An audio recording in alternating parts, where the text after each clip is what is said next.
Hi, my name is Sharon, and I am now with Realty One Group MVP in Naples, Florida. And I have Karen Boring with Loan Depot here with me.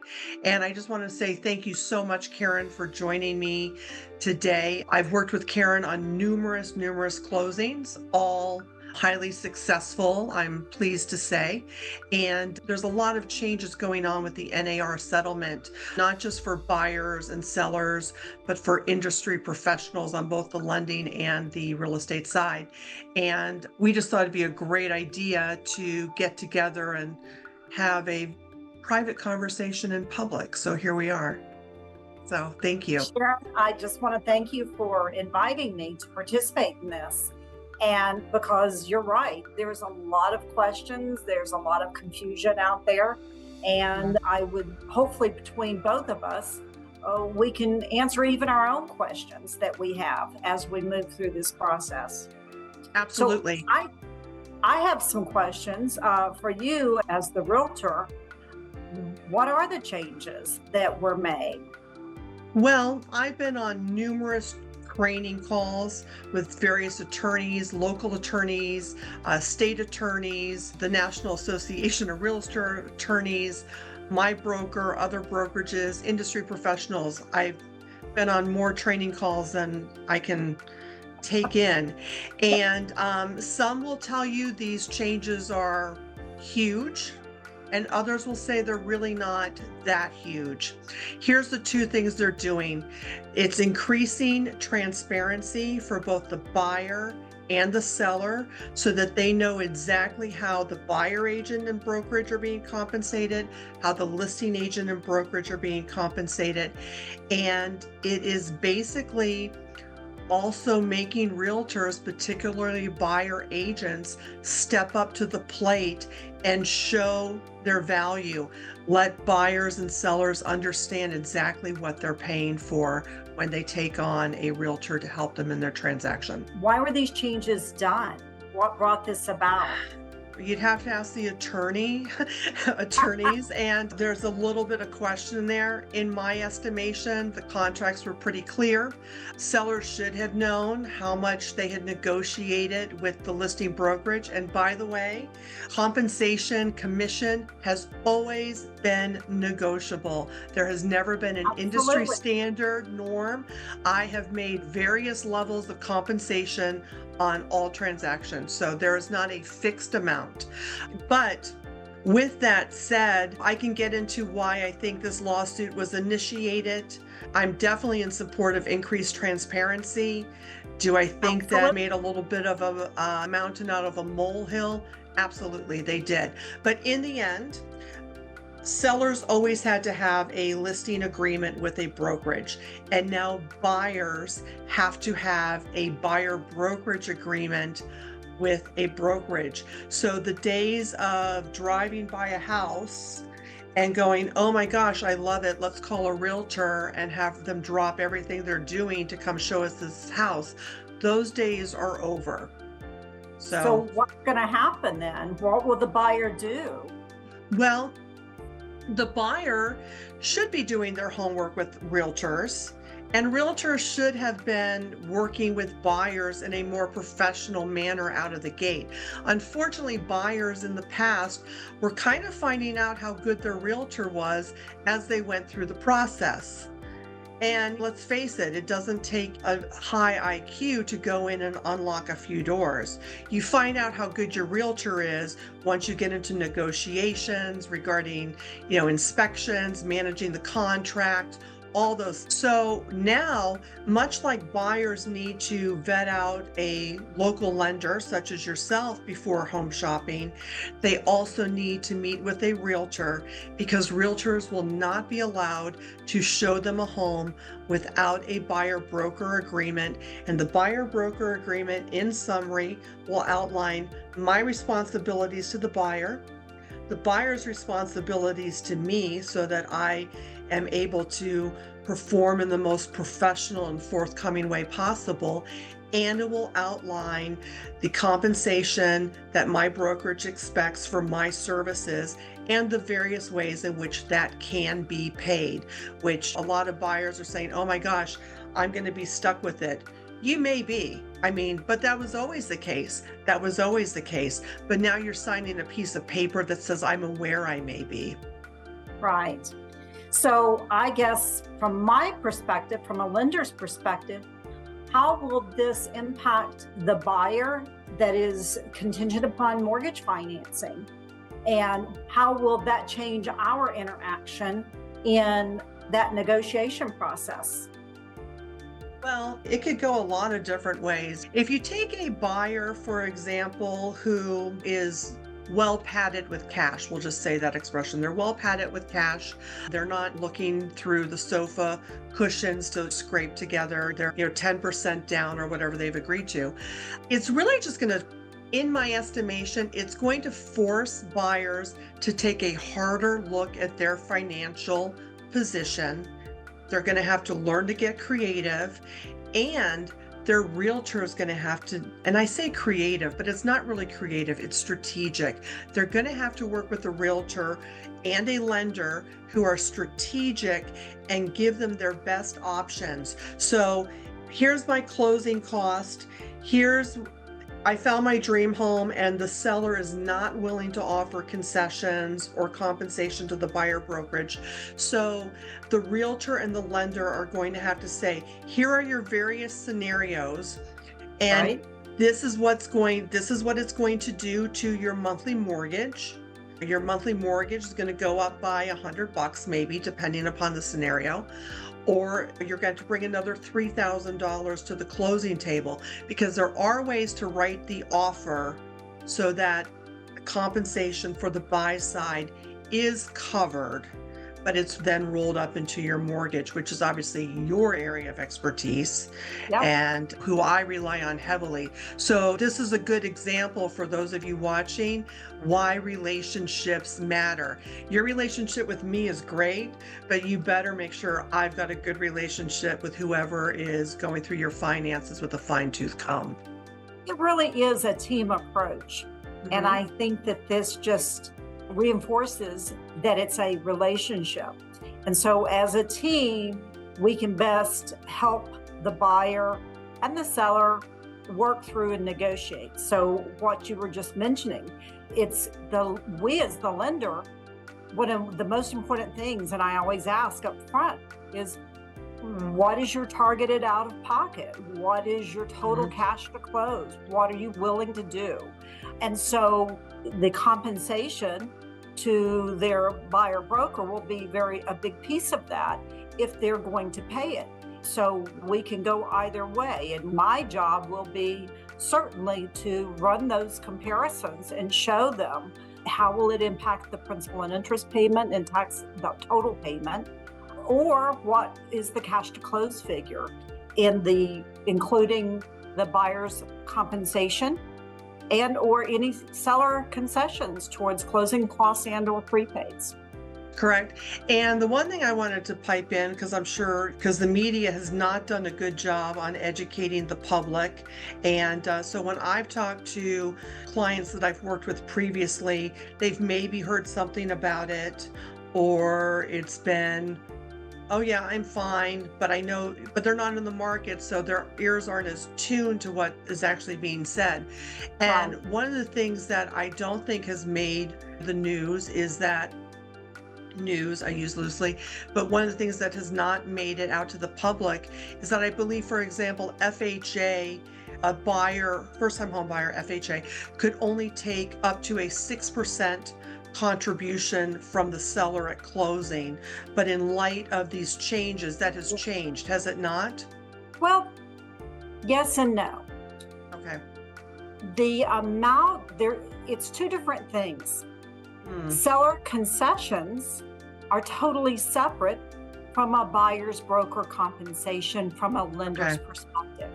So depending upon the type of mortgage, there are seller concession limits based on the type of loan, FHA being one versus conventional.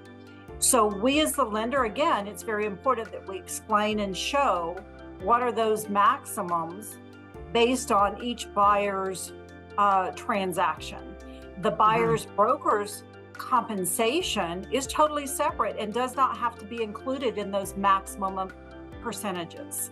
So it's Okay. totally separate. So we don't have to include that in those maximum allowables for the concessions. Okay, perfect. One thing I'd like to say, and hopefully we're not ping-ponging back and forth too much here, but for buyers and sellers, it's important to understand that there's compensation, no longer commission. And I think compensation is the right word for it. Commission I collected commission when I sold shoes at the shoe store in college.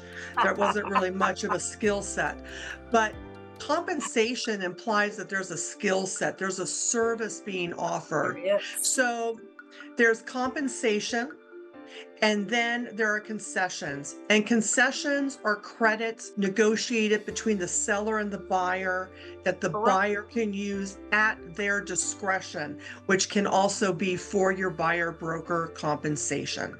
So hopefully we've been clear on that. Again, you know what? With all of this information, that's why it's so critical to work with professionals such as Sharon and myself so that we can just guide you through it.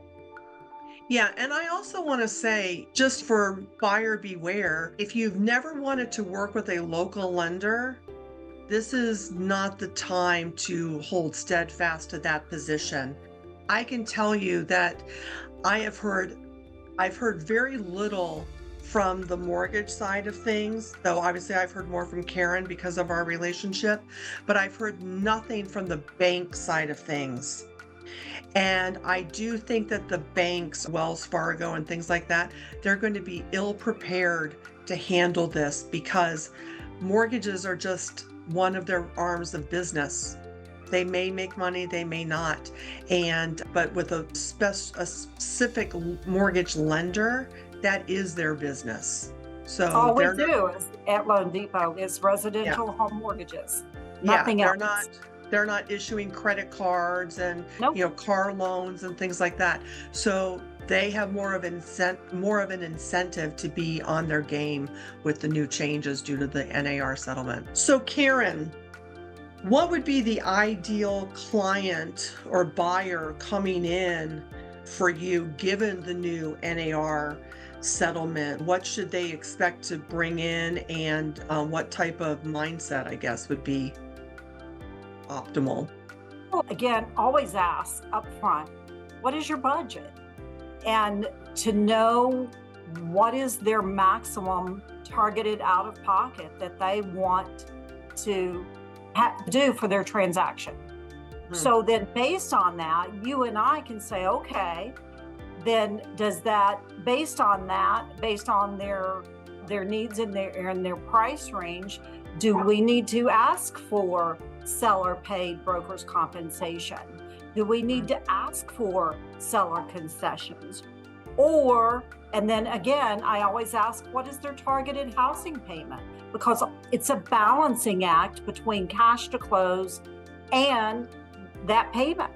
And so that will help you and I know how to, going in up front, how to negotiate the transaction when they find that dream home. How does that, look in their mortgage payment over time, roughly? It's very minimal impact for $20,000. It's Okay. minimal on that monthly payment.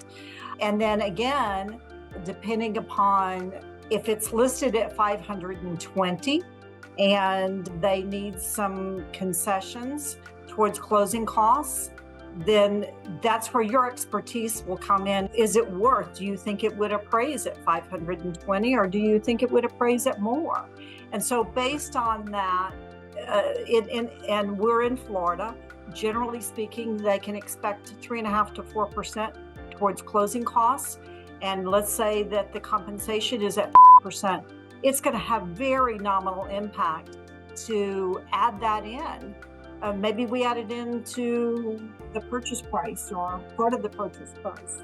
And it's going to have a nominal impact on the monthly payment. But it has a tremendous impact on the cash to close if we get seller paid compensation towards the buyer's broker and some concessions. Yes. And one of the things that I don't know that I necessarily made super clear here is according to the Realtor Code of Ethics, first and foremost, I am expected to try to get the buyer broker compensation covered without necessarily assuming that the buyer is going to have to pay that out of pocket. So I am always going to negotiate in your best interest, not only on the price of the home, but given the new NAR settlement, I'm also going to negotiate in your best interest to try to keep your cash to close at a minimum as best I can. Perfect. Yeah. That's really good. Yeah. And one thing I'd like to say, I mean, I do know that buyers, they might say, well, I'll just go to the listing agent. And I do believe that is going to potentially become another focus because as realtors, I am expected to maintain a level of confidentiality and trust. Yes. And that level of confidentiality also covers not disclosing seller motivation and not disclosing buyer motivation. And if I'm working with the seller and you as the buyer come in and you don't have a agent working with you and you want me to help you, I can't unknow what I know. I might not disclose, why the seller is selling, but I know why the seller is selling. So it would be very difficult, other than to just do pure intake, to negotiate that for you. And I really think that buyers deserve their own, not only deserve, they should want their own unique I representation agree. in a real estate transaction. I agree completely. Yeah, you really should want your own representation. You never have one attorney fighting both sides of a case. Why would you let one realtor Right. who knows all the ins and outs of the other client negotiate on your behalf? I just I wouldn't do agree. it. Yeah, so I guess in the long run, buyers are just going to have to really interview realtors. And I'm hoping that after this call, some buyers will be very comfortable working with me and sellers as well, because it's a strategy on the seller side as well. It's not just a change, a little paperwork change. There is a strategy for the sellers as well, depending upon the market and all those good things. So you're going to need a realtor who really understands the list side and the buy side and puts the appropriate hat on in each situation. What are there any things that Loan Depot is doing, or do they have any concerns with the NAR settlement? We do not. Our job, especially up front, is to confirm by reviewing the contracts. We have to now not only get a purchase agreement, but we're going to have to see up front who's paying for what. Because when we do our initial disclosures to our buyers, if the buyer's broker compensation is to be paid by our buyer borrower, we're required to disclose that upfront in our loan estimate when we send the initial application package. So it's critical that we get those documents up front, that we review them, and that we include the compensation in the cash to close figure. And then if it's seller paid, again, we have to confirm it by reviewing the contracts and any of those buyer broker agreement or seller broker agreement if it's not specified in the purchase agreement. So those are things that we as Loan Depot have been trained and covered, is that we've got to properly disclose that information up front in the beginning. If there's changes as you go through the process, if there's low appraisals, everything can be, and I hope I'm using the correct verbiage here, there can be changes, therefore there can be amendments to or addendums to the contract as needed. That's still in play. And the other thing that this NAR settlement created is it really is going to put negotiation skills out there. So the Absolutely. seller might have initially agreed to offer X amount of compensation, but based upon an offer they get, they might say, well, I'm not going to offer that much now. Again, that's called negotiation. And that's what I'm here for. And and that's what Karen's here for. So typically what happens is, let's say I'm working with you as a buyer, we find the property. I will discuss with Karen after I've discussed with you, or we'll do it together on a call, the various scenarios that can be played out and let you decide how you best want to negotiate based upon what I'm observing, what she's observing, the cash you have on hand, all those good things. So it really is an art of negotiation that is going to help you win the property that you want, and hopefully at minimal additional cash to close. Yeah, I think this has been a really informative call for those of you who are watching this. I hope we weren't too rambly or too redundant, but it is a big deal and we do take it seriously. And any realtor who is not willing to do this with you and help ease your fears, because I can understand this is scary, is probably not who you want to be working with. And my broker, I'm with the same broker. I was with a different brokerage a week and a half ago, but same broker. And just the tools and resources and things that will keep me continuing to be in the know are enormous. And anything that benefits me in this arena is obviously going to carry over to benefit buyers and sellers who choose to work with me. Absolutely. Thank you Mhm. so much for taking the time to go through this with me, because we're all learning through these changes. Yes, and thank you, because the lending side is, that's not my area of expertise, and so that's why I lean heavily on Karen. And I will tell you from experience, she is thorough in her explanations. So ask away, and she's happy to Ask answer. away, Yeah. So anyway, always. thank you. Thank you. Thank you so much. So It's my much. pleasure. Thank you. Okay. All the best. You too.